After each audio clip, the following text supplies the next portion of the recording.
बिस्मिल्लाहिर्रहमानिर्रहीम। अस्सलाम वालेकुम। मैं हूं शेजीउल्लाह फिरासत। आप देख रहे हैं नेशनल और इंटरनेशनल न्यूज़ पर मुश्तमिल 4 टीवी का खुसूसी खबरनामा दुनिया भर से, यानी खबरें आपकी नज़र से। सबसे पहले हेडलाइंस। मोदी मोहम्मद बिन सलमान मुलाकात, इन्वेस्टमेंट बढ़ाने के लिए 47 समझौते, स्ट्रेटेजिक पार्टनरशिप का जायजा लिया गया।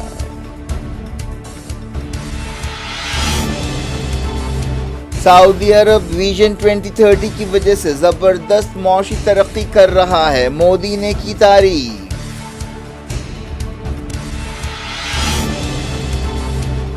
India middle east Europe corridor पर अमल करेंगे, मोहम्मद बिन सलमान ने किया वादा। G20 समिट की कामयाबी के बाद सेंसेक्स और निफ्टी में जबरदस्त उछाल।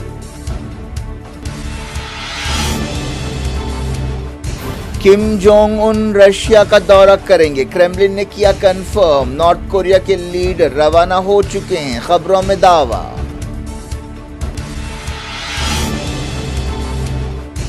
मोरक्को जलजले में मरने वालों की तादाद 2500 हो गई, कई मुल्कों से मदद पहुंचाई जा रही है।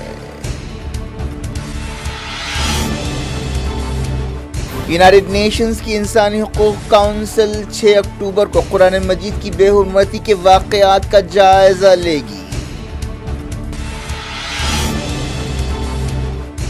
दुनिया तब्दीली की दहलीज पर है, अमेरिका जैसी घमंडी ताकतें कमजोर हो रही हैं, खामनाई का खिताब।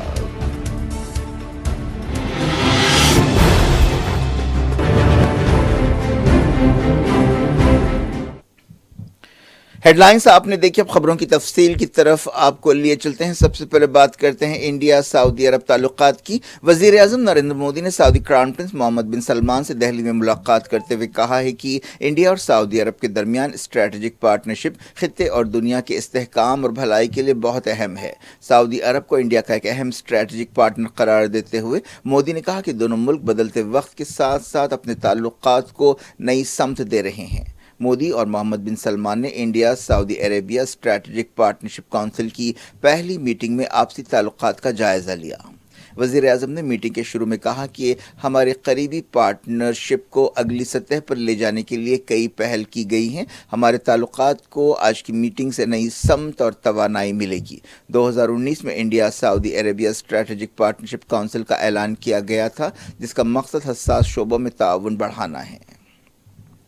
मोदी ने कहा कि क्राउन प्रिंस की क़यादत और विजन 2030 की वजह से सऊदी अरब ज़बरदस्त मौशी तरक्की हासिल कर रहा है। क्राउन प्रिंस ने कहा कि इंडिया सऊदी अरब ताल्लुकात की तारीख़ में कभी कोई इख्तलाफात नहीं रहे, बल्कि हमेशा ताउन से काम लिया गया। मोदी और मोहम्मद बिन सलमान ने मिलकर पहली India Saudi Arabia strategic partnership council की मीटिंग की सदारत की। माली साल 2022-23 के दौरान इंडिया सऊदी अरब आपसी तिजारत $52 बिलियन की हो गई है। मोहम्मद बिन सलमान G20 चोटी कॉन्फ्रेंस में हिस्सा लेने के बाद इंडिया का सरकारी दौरा कर रहे हैं। बातचीत से पहले क्राउन प्रिंस का राष्ट्रपति भवन के सहन में रस्मी इस्तकबाल किया गया। इस्तकबाल के बाद मीडिया से बातचीत करते हुए MBS ने कहा कि मुझे यहां आकर बहुत खुशी हो रही है। मैं G20 समिट के लिए इंडिया को मुबारकबाद देना चाहता हूँ। सऊदी लीडर ने कहा कि चोटी कॉन्फ्रेंस में जो ऐलानात किए गए हैं उनसे दुनिया को फ़ायदा होगा। उन्होंने कहा कि हम दोनों मुल्कों के लिए एक ज़बरदस्त मुस्तकबिल के लिए मिलकर काम करेंगे। सऊदी अरब मिडल ईस्ट में इंडिया का एक अहम स्ट्रेटेजिक पार्टनर है। दोनों मुल्कों के दरमियान ताल्लुकात में पिछले कुछ बरसों में बहुत अच्छा काम देखा गया है। दोनों लीडर्स अपनी दिफाई और सिक्योरिटी पार्टनरशिप को मजबूत करने पर तवज्जो दे रहे हैं। Chief of army staff general MM Naravane ने दिसंबर 2020 में सऊदी अरब का दौरा किया था। इसके बाद से कई आला फौजी ओहदेदारों ने एक दूसरे के मुल्कों का दौरा किया। सऊदी क्राउन प्रिंस मोहम्मद बिन सलमान ने कहा कि सऊदी अरब इंडिया के साथ एक मौशी कॉरिडोर पर अमल करने के लिए काम कर रहा है। G20 कॉन्फ्रेंस के दौरान India middle east Europe corridor का ऐलान किया गया था। इसे चाइना की बेल्ट एंड रोड इनिशिएटिव के खिलाफ समझा जा रहा है। मोदी ने G20 चोटी कॉन्फ्रेंस के बाद कहा था कि ये कॉरिडोर न सिर्फ मुल्कों को जोड़ेगी बल्कि मौशी ताउन और डिजिटल कनेक्टिविटी को बढ़ावा देगी। इस कॉरिडोर के जरिए खासतौर पर रेलवेज, बंदरगाहों, इलेक्ट्रिसिटी और डेटा नेटवर्क और हाइड्रोजन पाइपलाइंस को जोड़ेगी। क्राउन प्रिंस मोहम्मद बिन सलमान ने इंडिया के साथ कई समझौतों पर दस्तखत किए। सऊदी मीडिया में कहा गया कि दोनों मुल्कों में इन्वेस्टमेंट को बढ़ावा देने के लिए 47 समझौतों पर दस्तखत किए गए। मालूम हुआ कि नॉर्थ कोरिया के leader Kim Jong Un Russian president Vladimir Putin की दावत पर रशिया रवाना हो चुके हैं। कुछ दिन पहले इस दौरे का ऐलान किया गया था, लेकिन सरकारी तौर पर इसकी तस्दीक नहीं की गई थी। पीर को क्रेमलिन ने कंफर्म किया कि नॉर्थ कोरिया के leader Kim Jong Un Putin से मुलाकात करेंगे, लेकिन क्रेमलिन के तर्जुमान ने यह नहीं बताया कि किम जोंग उन कब आ रहे हैं। बाज़ खबरों में कहा गया कि नॉर्थ कोरिया के लीडर रशिया रवाना हो चुके हैं और इस सफ़र को राज में रखा गया है। यूरोपीय ओहदेदारों ने यूक्रेन में रशिया के कंट्रोल वाले इलाकों में इलेक्शंस पर तनकीद की है। यूक्रेन के इन इलाकों में रशिया के इलेक्शंस हुए हैं जहां पर रशिया का कंट्रोल है या फिर रशिया के हामियों का असर है। यूरोपीय काउंसिल ने इन इलेक्शंस को आलमी कानून की खिलाफ वर्जी करार दिया और कहा कि ये इलेक्शंस धोखा और फरेब हैं। यूनाइटेड नेशंस के इंसानी हकूक़ मामलात के चीफ ने अनाज डील से बाहर निकलने के लिए रशिया पर तनकीद की है। रशिया के इस फैसले से अफ्रीका और मिडल ईस्ट के बाज़ मुल्कों में ग़िज़ा की सप्लाई मुतासिर हो रही है। जर्मन वज़ीर ख़ारजा अचानक यूक्रेन के दारुल-हुकूमत कीव पहुंची। एनालिना बेरबोक यूक्रेन के ओहदेदारों के साथ जंग की ताज़ा सूरत हाल और उससे जुड़े तमाम पहलुओं पर बातचीत कर रही हैं। हैं मोरक्को के ज़लज़ले की। अफ्रीका के मुल्क मोरक्को के ज़लज़ले में मरने वालों की तादाद 2500 से ज़्यादा हो गई है। यह ज़लज़ला जुमे को आया था। अभी दारुल हुकूमत मराकश और दूसरे इलाकों में मलबे के ढेर पड़े हुए हैं। बड़े पैमाने पर इमदादी सरगर्मियाँ जारी हैं। हुकूमत ने कहा है कि उसने अब तक बरतानिया, स्पेन, कतर और यूएई से मदद हासिल की है। उसे 60 साल का सबसे भयानक ज़लज़ला कहा जा रहा है। रेस्क्यू वर्कर्स ने कहा कि मलबे से ज़िंदा बचने की उम्मीदें वक्त गुजरने के साथ साथ कम होती जा रही है। इस ज़लज़ले की शिद्दत 6.8 नापी गई। 2500 लोग जख्मी भी हुए। मोरक्को के ज़लज़ले से मुतासरा लोगों को टेंट्स में ज़िंदगी गुजारने के लिए मजबूर होना पड़ रहा है। इनमें से कई लोगों के घर गिर गए हैं। मुल्क के अलग अलग मकामात पर डोनेशंस जमा किए जा रहे हैं। इस दौरान कई मुल्कों की तरफ से मोरक्को को मदद भेजी जा रही है। फ्रांस ने $5 मिलियन देने का ऐलान किया।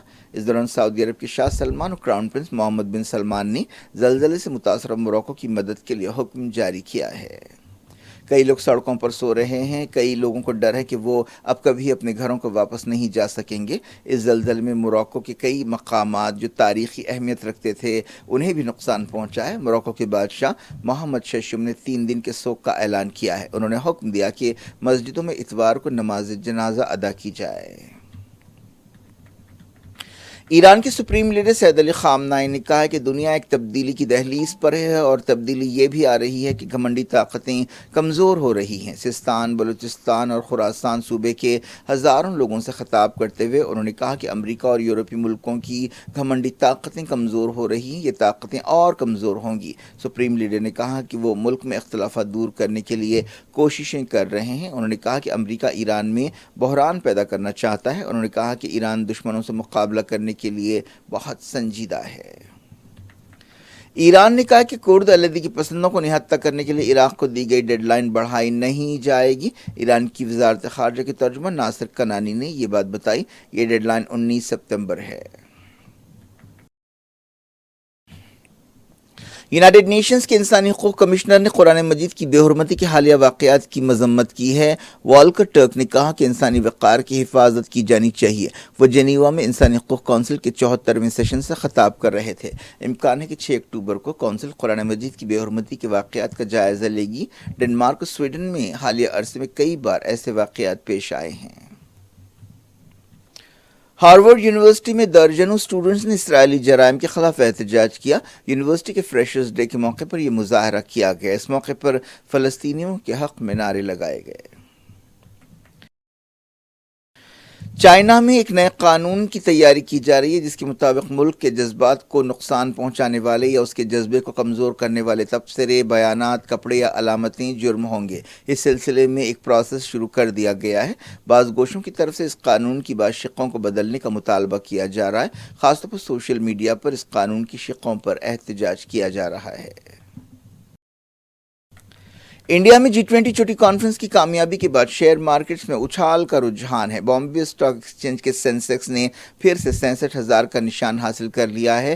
نیشنل اسٹاک ایکسچینج کے نفٹی میں بھی اچھال آیا ہے اور وہ اپنی سب سے زیادہ بلندی پر پہنچ گئی ہے۔ 2 دن کی G20 چوٹی کانفرنس ہفتے اور اتوار کو دہلی میں ہوئی تھی۔ اس سمٹ میں اتفاق رائے سے ایک بیان جاری کیا گیا جس میں یوکرین میں امن کوششوں پر زور دیا گیا۔ وزیر اعظم نے G20 سمٹ کے آخری سیشن میں مستقبل کے عنوان سے خطاب کرتے ہوئے کہا کہ عالمی اداروں جیسے یونائیٹڈ نیشنز کی سیکیورٹی کونسل کو پھیلانا چاہیے۔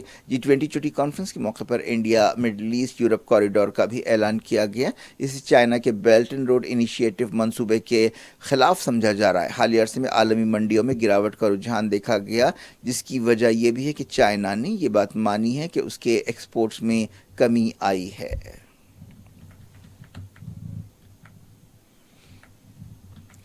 بارہ سائنٹسٹوں کو شانتی سوروپ بھٹناگر ایوارڈ کے لیے چنا گیا ہے۔ یہ ایوارڈ سال 2022 کے لیے دیے گئے ہیں۔ ڈائریکٹر CSIR نے ان ایوارڈز کا اعلان کیا۔ کیا کچھ ہو رہا ہے آپ کی دنیا میں؟ آخر میں ہیڈ لائنز دنیا بھر سے ایک بار پھر دیکھتے ہیں۔ مودی محمد بن سلمان ملاقات، انویسٹمنٹ بڑھانے کے لیے 47 سمجھوتے، اسٹریٹجک پارٹنرشپ کا جائزہ لیا گیا۔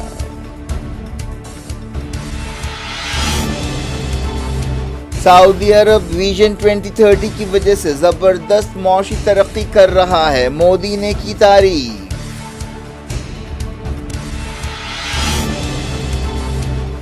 India Middle East Europe corridor پر عمل کریں گے، محمد بن سلمان نے کیا وعدہ۔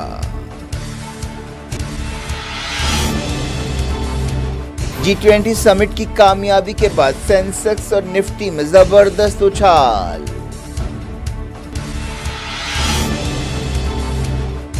کم جونگ ان رشیا کا دورہ کریں گے، کرملن نے کیا کنفرم۔ نارتھ کوریا کے لیڈر روانہ ہو چکے ہیں، خبروں میں دعویٰ۔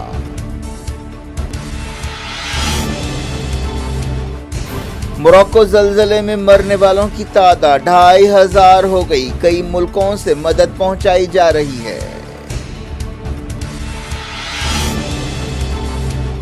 یونائیٹڈ نیشنز کی انسانی حقوق کونسل 6 اکتوبر کو قرآن مجید کی بے حرمتی کے واقعات کا جائزہ لے گی۔ دنیا تبدیلی کی دہلیز پر ہے، امریکہ جیسی گھمنڈی طاقتیں کمزور ہو رہی ہیں، خامنہئی کا خطاب۔